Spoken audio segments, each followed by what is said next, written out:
I found the house on a foreclosure listing. It was cheap, a little run down, but structurally sound. A two-story with a big front porch and a yard that needed a lot of love. The realtor mentioned the last owner was an eccentric old man who passed away with no family, and the bank just wanted to get rid of it.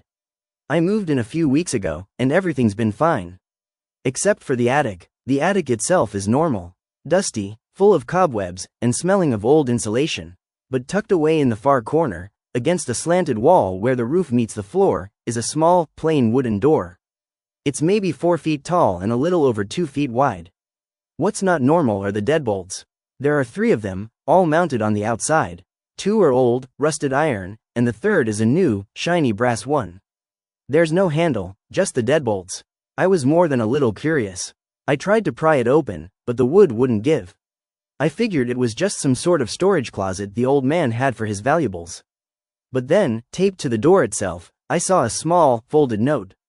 It wasn't a note from the previous owner, it was a note to him.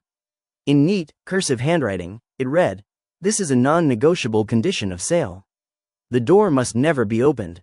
Do not open it, do not look inside, do not forget." It was a contract. The note, the deadbolts, the complete lack of a handle. This wasn't a closet. This was a prison. My mind, of course, went straight to the things you see in movies. Was there a body in there? A monster? I felt a cold dread, but also a burning fascination. After a couple of days of pacing, I bought a crowbar. I just had to know. It took me an hour to get the door open. The nails holding it to the frame were long and rusted.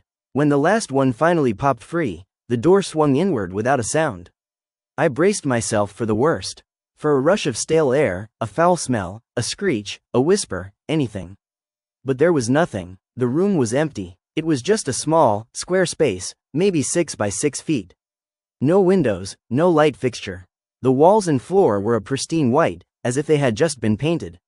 There was nothing inside, not a single thing, no furniture, no boxes, no trace of the old man or anything he might have kept locked away. I stood there, blinking in confusion, my flashlight beam sweeping across the flawless white surfaces. And that's when I noticed the dust. The dust on the attic floor leading up to the room was thick and undisturbed. But the dust on the floor inside the room was gone. There was no dust at all. The floor was perfectly clean. I took a hesitant step inside and my boot left a crisp, muddy print on the white surface. I looked back at the attic floor, at the thick layer of accumulated grime, then back at my print. It just didn't make sense. I don't know why, but I felt this overwhelming need to get out of there.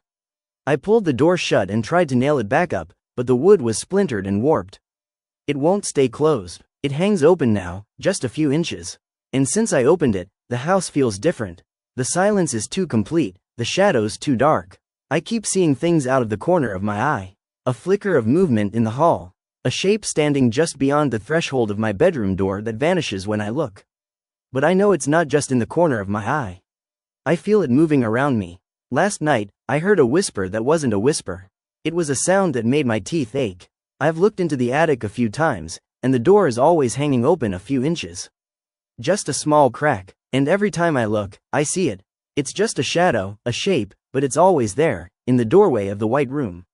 It's looking out at me. I think it's waiting for me to go to sleep.